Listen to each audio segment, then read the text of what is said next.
पहचाने। ज़रा अपने कान पर गौर करें।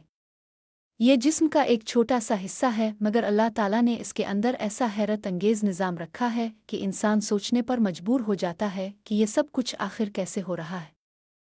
जब कोई आवाज़ पैदा होती है तो हवा में सौती लहरें, साउंड वेव्स, सफ़र करती हैं और हमारे बैरूनी कान का हिस्सा उन्हें जमा करके कान की नाली के ज़रिए अंदर पहुंचाता है। ये लहरें कान के पर्दे, इरड्राम, से टकराती हैं तो पर्दा इर्तिआश करने लगता है। फिर दरमियानी कान की निहायत छोटी हड्डियाँ, मैलियस, इंकस, स्टेपीज़, उन इर्तिआशात को आगे मुंतकिल और मजबूत करती है। इसके बाद ये इर्तिआश को कुलिया, काकलिया तक पहुँचता है, जहाँ मौजूद बारीक हिस्सी खलिए, हेयर सेल्स, उन मैकेनिकी इर्तिआशात को बरक़ी आसाबी सिग्नल्स में तब्दील करते हैं। फिर समाती असब, ऑडिटरी नर्व, ये सिग्नल्स दिमाग तक पहुँच जाती है, जहाँ हमारा दिमाग उन्हें आवाज़ के तौर पर समझता है। कभी किसी इंसान की आवाज़, कभी क़रीन पाक की तिलावत, कभी अज़ान, कभी परिंदों की चहचहाहट और कभी अपने किसी प्यारे की पुकार।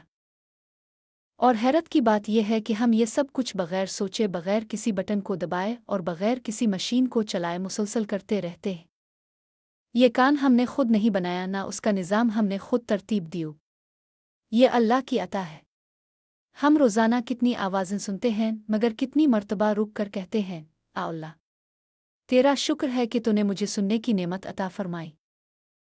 ज़रा तसव्वुर करें, अगर समात की ये नेमत ना होती तो अज़ान की आवाज़ कैसी महसूस होती। माँ की आवाज़, बच्चे की हंसी, कुरान की तिलावत और अपनों की पुकार हम तक कैसे पहुँचती। नेमत सिर्फ वो नहीं जिसे हम हाथ में पकड़ सके, सांस, नज़र, समात और दिल की धड़कन भी अल्लाह की बेशुमार नेमतों में से है। आज अपने कान को देखे नहीं, उसके निज़ाम पर गौर करें और अपने रब को पहचाने, जिसने इतना पेचीदा निज़ाम बनाया। इसकी कुदरत कितनी अजीम होगी।